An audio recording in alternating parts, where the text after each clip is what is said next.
Says we're live streaming. It says we're live streaming. Welcome everyone to the first meeting of the Accessibility Advisory Committee for the year of 2022.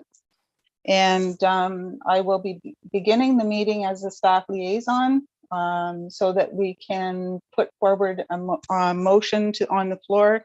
I'd like to call for nominations of a chairperson for this committee for 2022.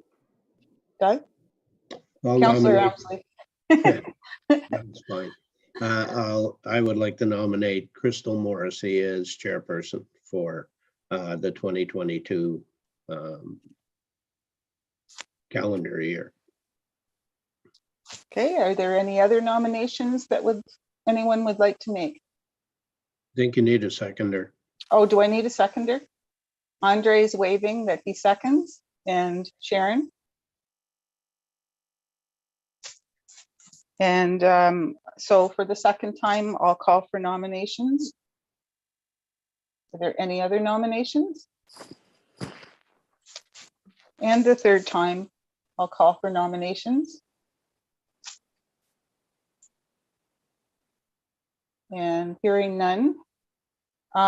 Crystal, would you be willing to accept as chairperson of the Kawartha Lakes Accessibility Advisory Committee for the 2022 year? Yeah, I would. Thank you. Okay, and okay, so we have a seconder, and are we all in favor? Okay. So Crystal, congratulations. Thank you. And thank you for taking on the chairperson for the Accessibility Advisory Committee. I'll continue if you'd like to ask for nominations of the vice chair. Could we have a nomination for vice chair of the Accessibility Advisory Committee? Andre, you're on mute.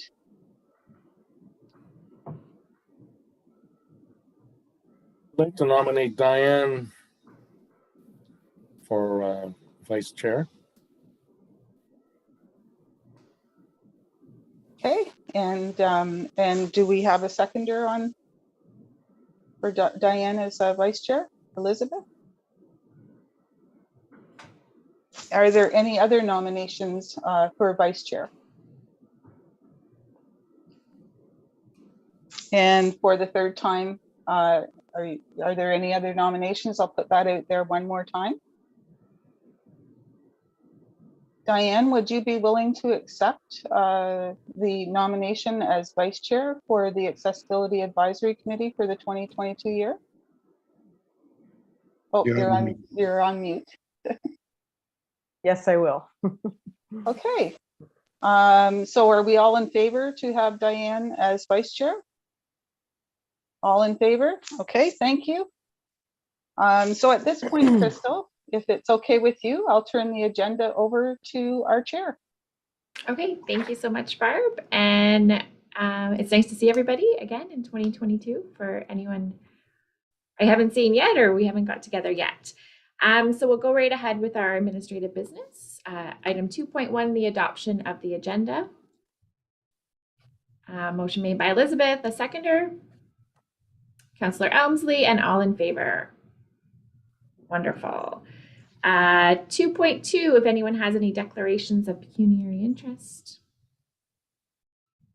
Seeing none. Item 2.3, the adoption of the minutes from our last meeting in November. So a motion made by Sharon to accept them, the seconder. Andre, thank you, and all in favor. Excellent. All right. We don't have any deputations or presentations. We don't have any correspondence this month. So we'll move along to item 5 and 5.1, our accessibility officer update, please. Thanks, Crystal. What will I start with? Well, the work plan. So I've included within your agenda. You will see where we review our accomplishments for 2021. where there's a work plan tool for your 2022 work plan. This has been discussed with working group during working group meetings that I've had during January and February. And I believe everyone's had the opportunity to reply back with any changes that they would like to see to the work plan. Like I can highlight a few things on there that were of change. I think the one thing that I'd really like to emphasize is how wonderful it was to provide 7 recipients with the Accessibility Awareness Recognition Awards in June. It was nice to move the awards forward again, and it was very successful thanks to the group. So that's one of the highlights of our achievements. And the other highlight within this is that there was a draft checklist presented or created by the Public Spaces Working Group. And the draft checklist is a planning tool to be introduced at the pre-consultation stage. And I think that that's a good time to do that, to give them a checklist of accessible elements that are necessary when reviewing a site plan or taking a look at design. So it's kind of nice to hit the pre-design stage with pre-consultation with this draft checklist. And it has been circulated to some site plan developers, even though it's in draft form at the moment.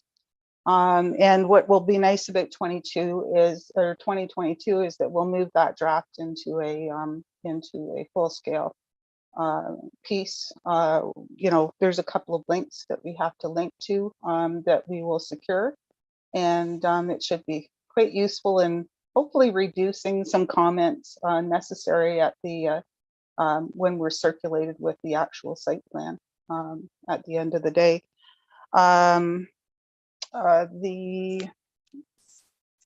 Basically at this point, I'm looking for recommendation from the committee to adopt the report that will go to council and the contents of these work plan tools, and move them forward in a report to the committee of whole, which will be on March the 8th. So I believe I've circulated so I'm just looking for an endorsement of the work plan tools and the achievements.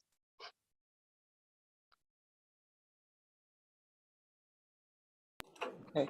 Do you need a motion then to Yes. adopt it? Yes, we Okay, do. I'll do that. Okay. So Diane's making the motion to accept the 2021 review of the work plan and then the 2022 work plan as well, and seconded by Councillor Elmsley. And all in favor? Terrific, thank you.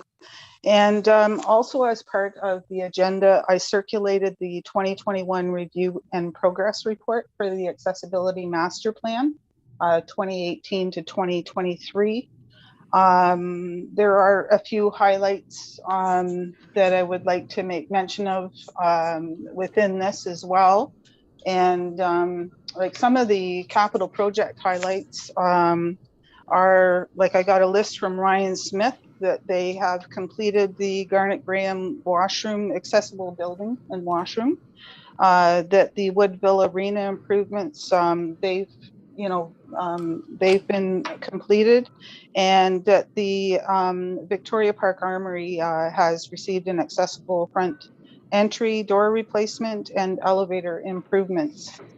Also, the Kinmount Library entrance was accessible and completed during 2021, and the Fenland Falls Museum, that accessible entrance, they're still working on it, but it's coming close to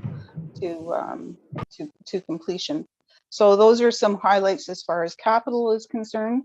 I know that the Trails Master Plan was out for public review and comment, and it's recently closed. And both Norm and myself did participate in that public consultation process, and certainly, mentioned that accessibility was important, to that Trail Connect.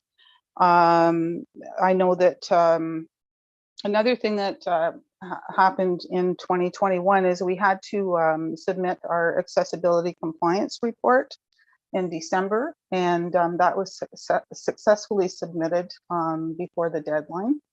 And most recently, or towards the end of 2021, there was an Omimi downtown reconstruction project that they were seeking public input on in January and February as well. The active transportation master plan, if you don't know about that, it is currently open for review, and there's a survey that's been posted. And I can send that link to everyone just so that you have it, and if you wanted to participate in that. And yeah, that's, like basically the highlights of the review from 2021. Age Friendly's it's been on hold because of the redeployment of staff to COVID relief from the health unit. But we are reconvening most currently. I've met with Doreen Beauville, and 2022 looks like we're getting back into action. So that's a wonderful, wonderful to hear. The other thing I want to bring to your attention, and you're probably aware of it, is the introduction of the customer service dashboard onto our website. It's actually a fantastic tool for people to be able to, and for myself, because I'm able to track, concerns that people might have. And I can see it being a wonderful tool for accessibility planning in the future. And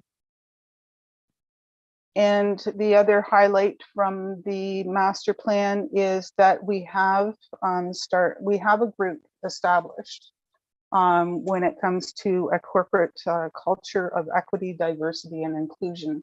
There's a task force in place now.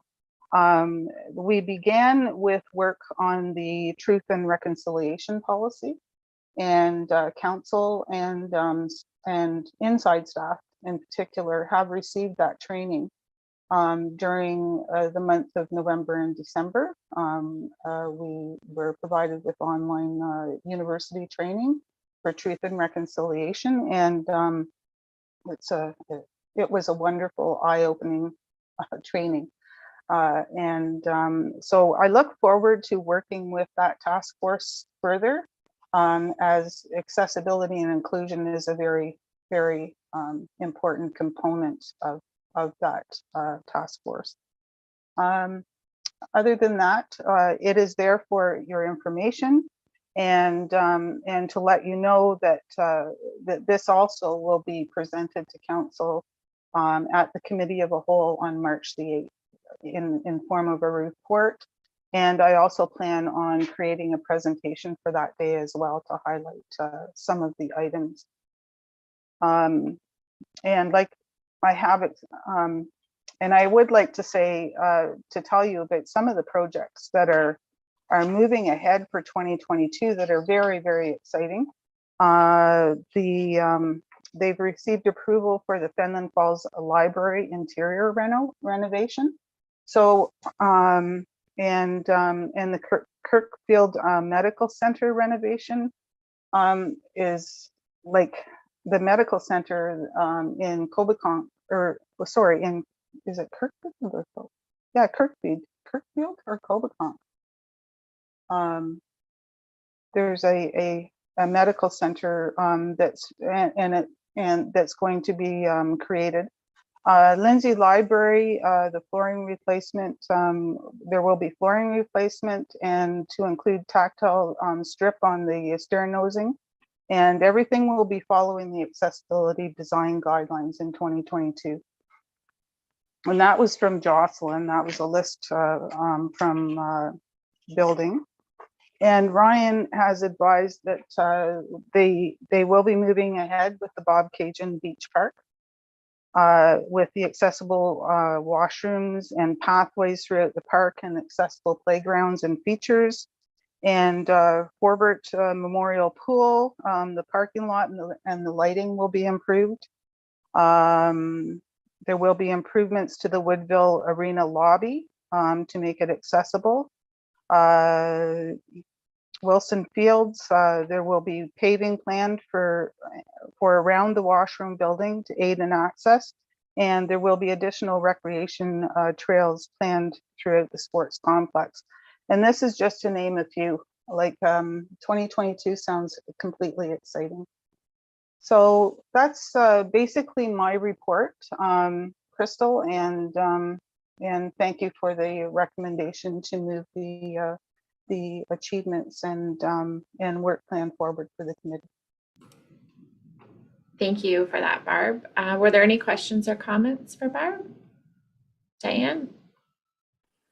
That's a lot that you've reported on. I feel like I have to kind of get up to speed on all of those things. But one of the things that that caught my ear was just the transportation. Can you just give us a couple of lines about that? Just what is that transportation piece that you mentioned? Oh, you're on mute. Sorry about that. It's the active transportation master plan. And what I will do is I'll send you a link. It's just newly been introduced. And the survey is available online for people to take a look at the information. So it kind of works hand in hand with the Trails Master Plan, and now they're moving to the active transportation piece. Do you mean by active transportation? Well, I guess like cycling, you know, like I'm trying to think of all the. Okay, like, so it's not about public transportation. No, No, I don't think so. No. it's about, like you remember the federal government's participation. It's kind of like that. It's encouraging people to get out and use the resources we have in the community and to enhance and build new resources to make people more active. Got it. Okay, thank you. Okay. Thank you. All right, any other questions or comments for Barb? Seeing none, we'll move on to 5.2, the Public Awareness Working Group, and I'll pass it over to Elizabeth.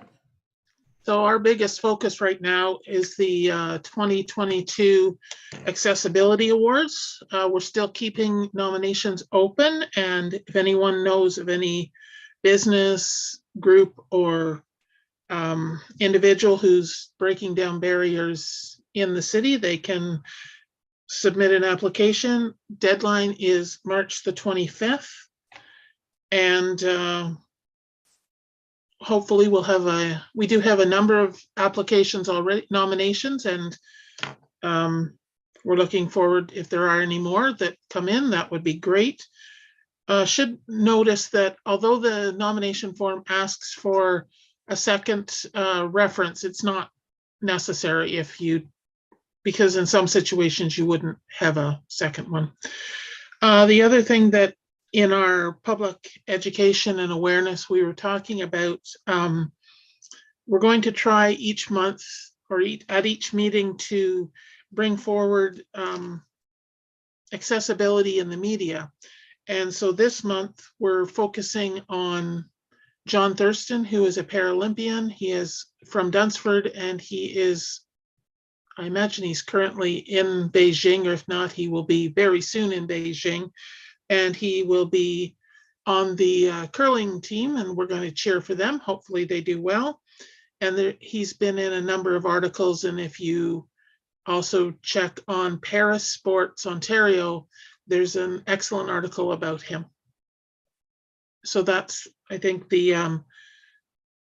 as I say, our focus is the awards. So still looking for nominations if anyone in the committee knows of someone, or anyone who's watching live stream, if they would like to do a nomination. Nomination forms are available at the local service centers, and you can find them if you go onto the city's website and just put in accessibility awards, it'll come up. So that's my report. Thanks, Elizabeth. Any questions or comments for Elizabeth in the working group? No. With the media piece or the public awareness piece with John Thurston, I guess if anyone in the committee at large, if you see something come up or something happening in the community or the media and you want to send it to us, to the public working group, you can do that as well. So we will move right along to 5.3 Public Spaces Working Group, and I'll pass it over to Andre. Well, as for that, I've been actually ill for the last couple of months. I've been in the hospital and everything, visiting the hospital twice in January and the end of the start of February. And I haven't been able to do too much. I've been staying away from people because then, you know, you're in the hospital and before you know it, there was COVID. So then I was leaving. So I said, "Are you sure I should be leaving?" But they said, "No, you have to go." So then I was staying in my room and you know, actually in the bedroom here to make sure my wife was okay. So now that seems to be all gone, and I passed that. So I don't have COVID. Yay. But I haven't been able to do anything, and I've been kind of, I don't know, sorry. It's I've lost a lot of strength being in the hospital. So I gotta get myself back up. It's hard. I'm sorry. Well, that's okay, Andre. No need to apologize. I know it's been a hard time and a hard winter, and we hope you're feeling better and regain your strength soon, for sure. Yeah, unfortunately, Andre was not able to attend our working group meeting. I can report a little bit about that. We met, like Gigi and Sonia and Norm, we met in February, basically what I've accessed is the Canadian Safety Standards Association, their accessible design standards for built environment. And so what the group is working on right now is comparing those those accessibility standards to what we currently have for accessibility design standards at the city, and just seeing if there's things that we should be including. And also we'll link to the Canadian standards accessibility piece as well to give people more information. So they're reviewing that, and basically what it is a review of the design of public spaces and our accessibility designs for the city, so that we can, we're just wanting to make sure that that we're in alignment, with the Canadian standards as well. So that's what the working group what they're investigating right now, and what will be moved forward to a new template for, basically it's a review of the design standards for the city. And once reviewed, it'll be noted. And Andre's already stated that he feels that our accessibility design standards are very good, great at the moment. And so it's just a matter of confirming that we're heading in the right direction with those design standards. That's basically what's happening with them right now. Diane? I have a question. It's kind of personal, but with our renovation for my son who has intellectual disabilities, we are trying to find like a consultant, somebody that can help us with just getting things up, like Google Home, whatever is out there that might be helpful to somebody who's trying to live independently and might have help with, new electronic help. Is there a category? Are there people out there that do that? And Andre, do you know anybody that does that kind of thing? That's consulting on accessibility in senses other than physical disability? I mean, that's an issue too. We figured out a good way to have an egress window from a basement. That was my idea, to have a stepped bookshelf so that he can easily walk up to the egress window if he needed to. But you know, what kinds of resources are out there for people like us trying to figure out what would be best in an apartment for someone who has intellectual disabilities? Anybody? I'm just thinking, like, through CHS and the work I do, like, we definitely do that for hearing loss. And I know CNIB would do that with vision loss, but I'm not sure for intellectual disabilities who you would go to. Sharon? Know anybody? Off the top of my head, no. But there are so many agencies and partners that do pieces, and that's the problem, is there isn't one that does it all. But leave it with me, Diane, and I'll poke around a little bit and see if I can find a little bit more. Like, the only thing that's popping to my mind, you know, is places like Grandview for Kids and Bloorview out of Toronto, that I know that they help with a lot of communication devices and devices within people's homes to be more independent. But that's not really what you're looking for. But leave it. No, with me. that is what I'm looking for. But you know, if Bloorview can recommend something, Bloorview is probably a good idea.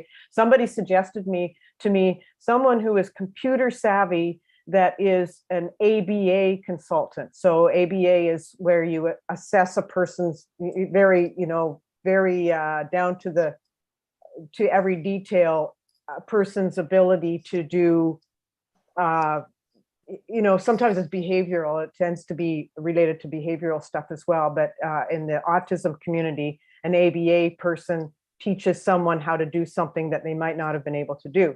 So an ABA consultant who knows computers really well. That's one suggestion. But anyway, I don't want to take more of the meeting time, but it's helpful, the things that people have said so far. And if you do run across something like this, I don't know, I wish there was a field of this kind of thing, because I think it's a growing field or a growing need. I almost wonder too, like, if there would be any OTs who would specialize in that kind of thing. That would be a good thing too, but I haven't found that. Yeah, Sure. I haven't found that yet. Diane, try Canopy in Peterborough, because they have, you know, different divisions in their community support services, from behavioral to, you know, assisting with passport and so on. So they might have more information or a direct contact. So try Canopy in Peterborough. Okay. And what about the Downs Syndrome Association? They might be able to point you in a direction. Okay, that's great. Thank you. Good suggestion. Yeah, lots of good ideas there. Was there any other comments, questions on the topic of the public spaces group? No? Okay. Then we'll move to 5.4, and I'll hand it over to Councillor Elmsley for his update. Well, since Barb stole all my thunder for all the things I was going to talk about, which I'm sorry. I could have left that for you. You should have let me know. It doesn't matter. As long as the information gets out there, that's all that's important. And I was going to talk about the active transportation master plan and the trails master plan, but we've already covered that, so I don't need to. Council's been spending its time on a lot of property issues. And we also have been looking at coming out of the pandemic and the reopening of various departments and facilities throughout the city as per provincial guidelines and regulations. So we're going to see, more freedom, I guess, and more openness for things like our community centers and our arenas and our libraries and service centers and things like that as we gradually move forward and get these opened up. There has been, I don't know if I talked about the 2022 budget, which was passed in December. I'm not sure if we covered that at a meeting. And if not, the budget for both capital, and Barb mentioned a number of things that were in the capital budget, and the operating budget were both passed. The average annual increase, the average annual tax rate increase is 3%, with an additional 1.5% levy for capital, specifically to go to infrastructure like roads, culverts, bridges, and things like that, because we find ourselves falling behind on reconstruction of a lot of this infrastructure. And if we allow it to fail, it'll cost more money in the future. So we felt it was prudent to keep the tax rate at an average of 3%. And when I say it's an average of 3%, we have to take into consideration that there is area rating for a number of things. For instance, if you live in Lindsay residents pay for the transit system. They pay for full-time fire and they pay for full-time police. If you live in the rural areas, you don't pay for those services, but you would pay the OPP portion of the budget.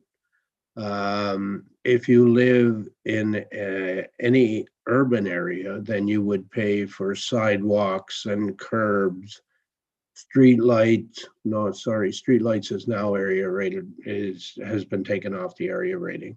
But you would pay for the things that you have in a urban area that you don't have in a rural area. So our tax rate differs across the board from urban area to rural area. And that's why we talk about an average tax rate increase. The 1.5% will be assessed to everybody because it is going to cover the whole city and it is going to be for infrastructure. The health unit, I sit as chair of the health unit, which is a very fun job in a pandemic. I can share with you. But they've been very busy, of course, focusing on the pandemic and focusing on things like vaccination clinics and advising people on COVID-related matters with shutdowns and lockdowns and things like that, particularly for long-term care facilities, hospitals, or any other public buildings. And so that has been where they have been spending their time. And of course, their other regular programs have been somewhat suspended. We're now moving back to reopening the other programs that the health unit is responsible for as we wind down some of the COVID responsibilities. And you may have seen it in the paper that they are doing away with the vaccine clinics, but the health unit will still give vaccinations at both Lindsay and Port Hope. There are also hours for a vaccine clinic in Fenelon Falls at the community center. So, and of course, drugstores are also giving vaccines. There are a number of locations where you can pick up the home COVID kit, testing kit, the rapid kit. I know that Sobeys in Fenland Falls, for instance, if you go through the cash, they will hand you one and you can take it if you want. I know schools are giving them out and various other public institutions. One of the things, we had a presentation from a couple of people in the health unit who had set up a task force, or not so much a task force, but they had started to work on providing services for vulnerable people during COVID. And they presented a report on that, and it will be continuing as a service of the health unit, that they will be trying to look after vulnerable people who need to engage the health unit. So it's a very nice story, and one that I think it applies to this group, and this group needs to know about it. So you can go on the website for the health unit and look at the vulnerable sector, and I think the presentation will pop up and it will tell people how to access it. If anyone has any problems with it, let me know, and I'll make sure that I get the information out to you. And other than that, as I say, I was going to talk about a lot of things that Barb presented, and I think between us, we've probably covered a whole bunch of stuff this morning. If there are any specific questions, I'm happy to answer them, but nothing more occurs to me at the moment. Thank you. Thank you. Were there any questions or comments? Sharon. The 1.5% levy for infrastructure, Councillor Elmsley, will that be kept within the communities from the taxpayers that are paying that? So, you know, like Omemee taxpayers, were their 1% stay in Omemee to deal with infrastructure and Pontypool and so on? Or is it just going to be in one big pot and deal with priorities as Councillor sees those? It will deal with the city as a whole, but it will be spent in the year that it is collected, but it will go where the highest priority is required. So if we have a bridge that's failing in Kinmount, the money will be spent on the bridge failing in Kinmount, you know, as needed. So it basically goes into the pot, but it is to be used in the year in which it's collected. Okay, thank you. Diane?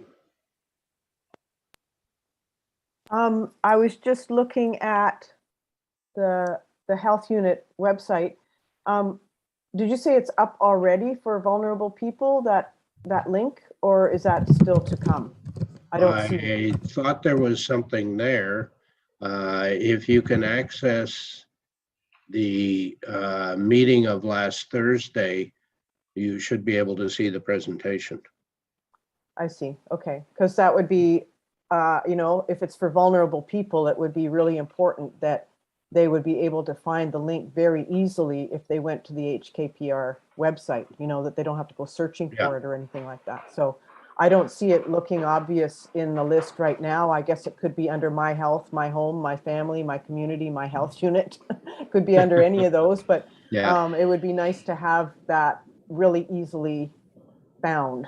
Yeah. If you look on last Thursday's meeting and see the presentation, I think it will tell you where to look. But if you're having difficulty, send me an email and I'll make sure that you get hooked up. Okay. Well, I'm not a vulnerable person, but I am really interested in vulnerable people finding things easily. So Sure. Yeah. Okay. Okay. Thanks.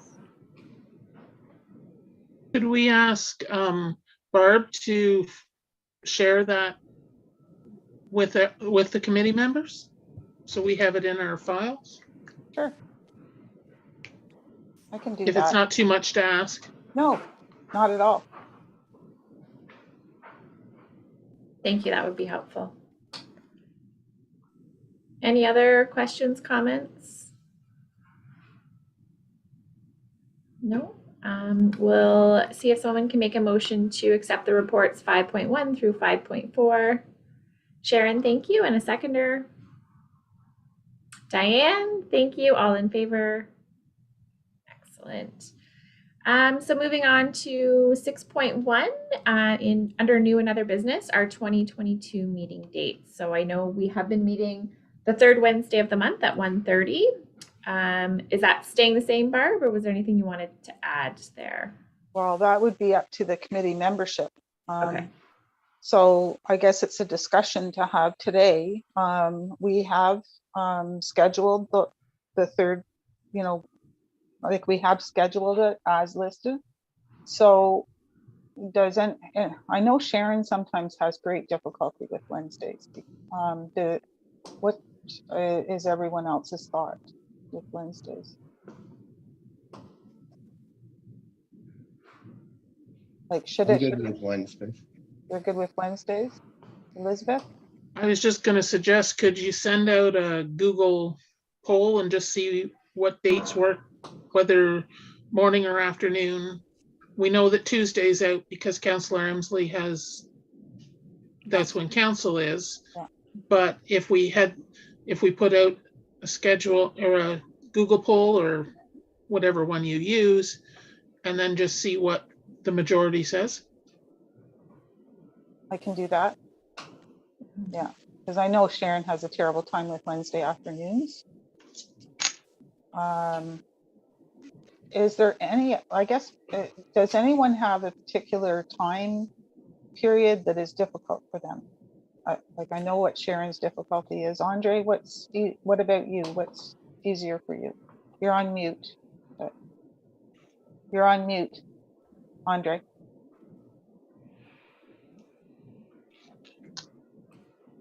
Monday, Tuesday, Wednesday, and Friday, I got meetings. And not really meetings. I have to meet with my PSW. Okay. Now that's in the morning.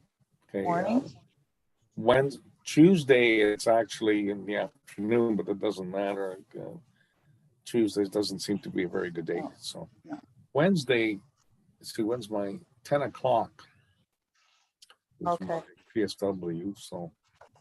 Okay, well, you know what, I will send out, a Moodle or even just I don't know, I have to check with staff too on their availability. I learned that for today's meeting because Fridays can sometimes be difficult for setting up our YouTube presence. And thank goodness Ryan and Kathy could make themselves available. Fridays are generally marriage licensing day as well for Kathy. So, we have to make sure that we have staff available for the meeting setup too. So let me talk with staff and as well, and then, suggest some, like Wednesdays afternoons in general seem to work well for people, but then we've got Sharon with a huge issue with Wednesday afternoons. So we may have to look at changing it up a bit. And I'll just throw in to make that even more complicated. I have no availability on Thursdays. Okay. And Sharon, is there a particular day that's best for you? I know that you're busy. Not really. It's just because I had some changes in our schedule within our department. So my Wednesday afternoons have become a key day for the recruitment and onboarding of new employees in our department. But I can, if Wednesday afternoons is the day that works best as a whole for this group, I can just try to make sure that we're scheduling around that. In our department, so I can be available if I absolutely need to. It just becomes a bit of a juggling act, but that's okay. That's my issue, not yours. Well, and typically too, we try to keep the meetings of a whole to 1 hour because we've dealt with matters at a working group meeting. that it's just a matter of, you know, going through any recommendations that are necessary to move forward with a particular work plan. So, but anyway, I will canvass everyone in some way, shape, or form. And thank you. Thanks, Crystal. Thanks. And item 7 is our next meeting. So as of now, that is scheduled for the 3rd Wednesday of March. So that's March 16th at 1:30. I did notice that that's March break. So I don't know. I do have kids. It's not an issue for me, but it could be an issue potentially for people if you have kids at home. So another challenge to have to Another deal with challenge. there. We may have to reset the March 16th date. Yeah. But anyway, we will work with it. And I will get on that. I'll get on the canvassing piece as soon as possible so that we can secure the time in the day. Sounds good. All right. Well, that has got us to the bottom of our agenda. If we could have a motion to adjourn. Thank you, Councillor Emsley. Thank you, Sharon. It was lovely to see everybody. Happy 2022, and I hope everyone stays healthy or gets closer to achieving health. I know it's been a really hard winter for everybody, so everybody take care, and we will see you sometime in March, possibly the 16th, possibly another day. Bye, everyone. Thank you. Take Bye, care. everybody. Bye. Take care.